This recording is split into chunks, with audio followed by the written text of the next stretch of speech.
Hey everybody, welcome on in. It's our final Big East women's basketball show of 2017. He's John Fanta, I'm Jay Alter. Thanks for joining us once again. Tuesday instead of a Wednesday this week for Big East women's hoops talk. And John, what stands out as we flip the page, conference play around the corner? What stands out to me is the story throughout non-conference play. Harry Paretta's Villanova Wildcats in the top 20 in the country. They are unbeaten. Villanova University, the only school in college basketball Division I to have unbeaten men's and women's programs. That's a fantastic story. Coming into the season, the talk was Marquette DePaul, the great Big East championship game that we saw in Milwaukee. Those two teams probably going to be back contending at the top, but Villanova, they've risen, and they are right now the only ranked team in the conference at number 20. But the Red Storm, St. John's, they're coming on strong. Joe Tartamella, with a young group, has done a great job, and they lead off our 5 things you need to know in the land of Big East women's hoops. What an overtime performance by the Red Storm, as St. John's outscoring the Jayhawks by 12 in overtime. And Maya Singleton is just a player possessed right now.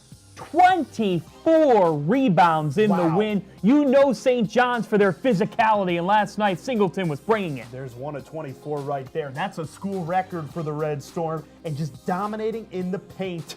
This team has all the characteristics of a really good Joe Tartamella team. Tough, they defend, and they rebound. And boy, they went to overtime against a 8-1 Kansas team, and guess what? They blew the doors off and beat them by 12. That's not a good win. That's a great win for this St. John's program. And Tiana England will be joining us coming up. The freshman has added a spark for them as well. Moving on to point number 2. We spoke about it off the top. Villanova, 9-0, the only unbeaten team left in this conference, number 20 in the AP poll. I think they should be a little higher, but happy the Wildcats are in the top 20. And a Big 5 showdown ahead on Wednesday at LaSalle. Harry Paretta's team has balance. They've been really, really good. And there it is, that tweet bringing up the level of success from both those teams, a combined 20-0. 20-0. It begs the question, John, who loses first? It's a great question. You know what I mean? Rights between Harry Paretta and Jay Wright on the campus of Villanova. What a combination of coaches at Villanova. They just continue to have such great success. And for the Wildcats, they have a well-formulated game plan. Harry Paretta told us last year going in, you know what, this is going to be a year of ups and downs, but we'll be better off because of it. They've not just been better off, they've been unbeaten. We say it a lot of times about Butler, the Butler way. I think the Villanova way with Harry Paretta, just so well organized, so balanced, just grinding out results, and hopefully the Wildcats can bring it into conference play. Let's get to point 3 here as our 5 things rolls on, and a couple of sophomores flying high for the Blue Jays. And Jalen Agnew in particular, dialing in a lot of threes, and that's a good win against the South Dakota State team that was receiving votes coming into the week. The sophomores stepping up, getting the Blue Jays the victory. Well, the similarities between Villanova and those coaches and what they've done, you see that a lot with Creighton and their offensive execution. Greg McDermott on the men's side, Jim Flannery in women's basketball in the Big East Conference has really established a program that churns out consistent results. It's why Creighton will be in the top 5 of the Big East, in my opinion, again, as conference play forges ahead. Losing what they did after last season to now have these sophomores and Olivia Alger, as well as Agnew delivering, they really share the ball really well. They share the ball well. They shoot the ball from deep really well. 13 threes in that game. That is what Creighton, if they're going to get some upsets in conference play and rise up, it's because of their ability to shoot the 3 ball. Yeah, and because it's really hard to get a win out of DJ Soko Arena. Let's get to number 4 here as we roll on with our 5 points.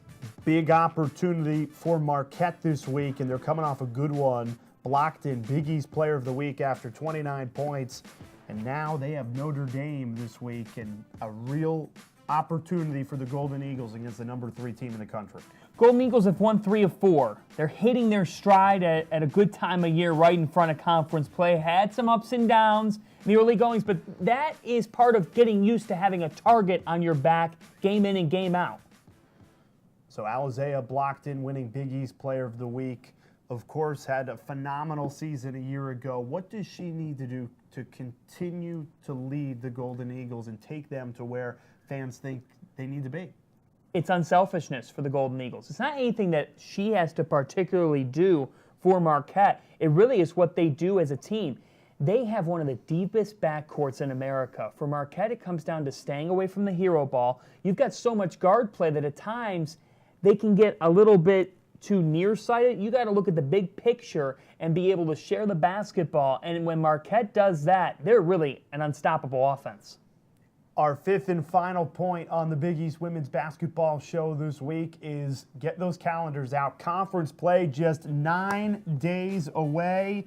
Let's look at the opening slate. I'm excited. Some really good matchups. We were just talking about these two teams, Villanova and Creighton. What a great one to kick off the season. I have my eye on St. John's at Marquette, 8:30 p.m. Eastern Time on Thursday the 28th. That game is on FS1 with Lisa Byington, LaChina Robinson, FS2, correct me, FS2, and it's defense meeting offense. St. John's, gritty D against the Marquette scoring attack. And then Friday the 29th on FS2 at 7, Xavier and Butler. So some early telecasts in the schedule, and we'll get to see what these teams are really made of. And then Seton Hall and DePaul. Don't forget that one. Two really fun coaches in Tony Bozzella and Doug Bruno getting things started with conference play. Well, I'll tell you what, one of the best surprises this season has been Tiana England and this St. John's Red Storm team. We talked about them at the beginning of the show, coming off a terrific win against Kansas in overtime last night. And a few hours ago, John Fanta caught up with the star freshman. The St. John's Red Storm have new faces this season. They've got a 3-time Big East Freshman of the Week as well. It's Tiana England who joins us on the Big East Women's Basketball Update. Tiana, how have you found such a groove with this program? Well, my coach has put a lot of trust in me, so I'm happy for that. With my team, they're really helpful with allowing me to come in as a freshman and lead them, and they make it really easy for me. How exactly do they do that? Well, helping me with any questions I have on the court, allowing me to, be me. I'm able to get them the ball where they need to, and when I need to attack, that's what I do. You say they allow you to be you. Who is Tiana England? Tell me about the way that you play the game. Well, able to read defenses, get to the basket, great facilitator, and they're great finishers. So, why play for Coach Joe Tartamella?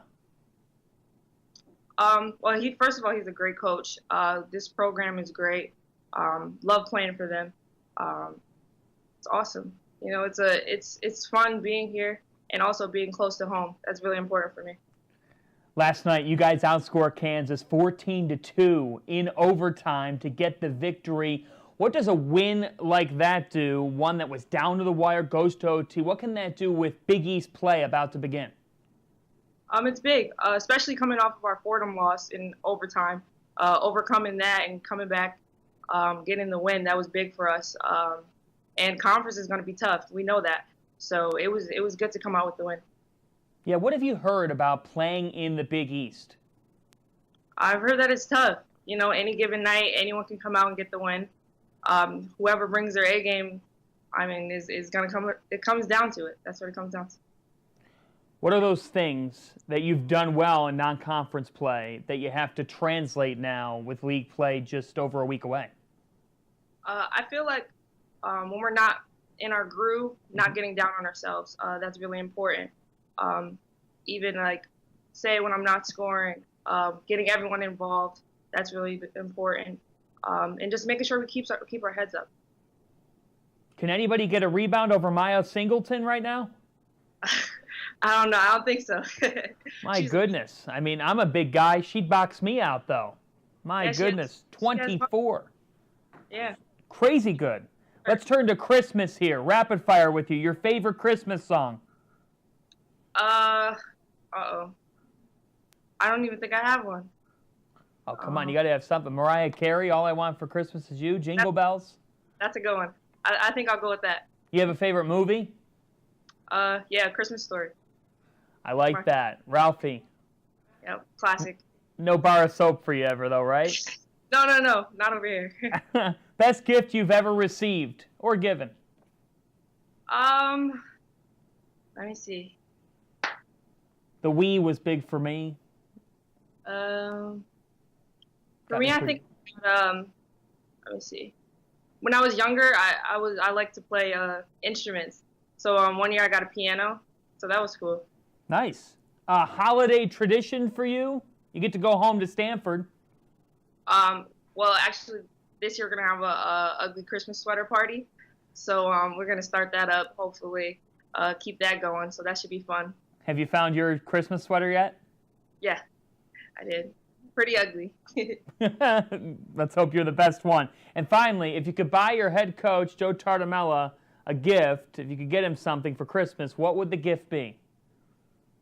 Some hair up here.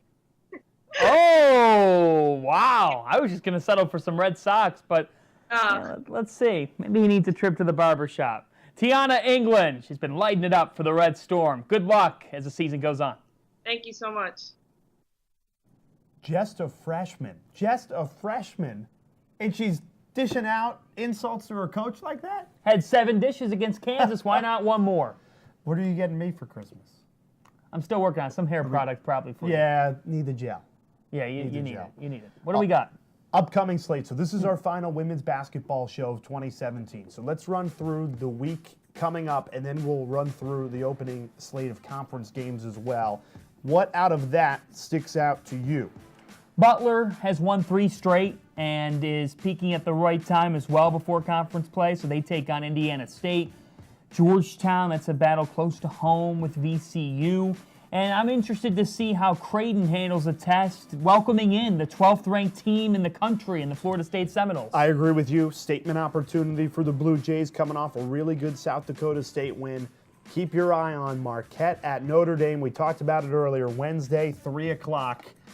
Really good opportunity. And Providence and BC on Thursday at noon as we head to the conference play slate again, folks, what this looks like. And a reminder, games that aren't on the Fox family of networks, you can catch all these games in some way. So St. John's and Marquette's on FS2 Thursday, December 28th. Friday, December 29th, Xavier and Butler on FS2. Those other 3, the Big East Digital Network. All season long for Big East Women's Hoops during conference play. Big East Digital Network, every game will be on there on the Fox Sports Go app, so make sure you're tuned in all season long. And no update next week, but we will have a stage setter to conference play leading you up to all those games you can watch on BEDN as well as the Fox family of networks. We got you covered to set the stage to conference play. And I think Tony Bozzella, I talked to him over the weekend, he said it best. He goes, this conference's depth really stands out to me, and that's going to lead to battles night in and night out. It's really all up for grabs. I mean, you say that, I guess it is every season, but this season in particular, Villanova making the statement they have in non-conference play. Teams like St. John's and Creighton that are catching fire at the right time. I think there's a lot to look forward to this Big East women's basketball season. Before we go, one last note. In NCAA women's basketball, Gino Auriemma going for career win number 1,000 tonight. The UConn Huskies taking on Oklahoma, and we would be remiss to not wish Coach Auriemma luck. He is a former member of the Big East women's basketball family. Over 400 of those wins came in the Big East Conference. And so congratulations. And we have a shot of him on the wall. Where's he Coach? On our... there it is. There you Wow. A young Gino Auriemma, the Final Four in 1995. He made a few more after 95. He is really as good as it gets in the sport of women's basketball, what he's been able to develop with UConn. That all started right here in the Big East. So congratulations to Coach Auriemma on win number 1,000 against Oklahoma tonight. Tough spot for the Sooners to be in at Mohegan Sun, but congratulations. Merry Christmas, Big East Women's Hoops fans. Conference play just over a week away. Thanks for watching. As always, we'll see you in 2018.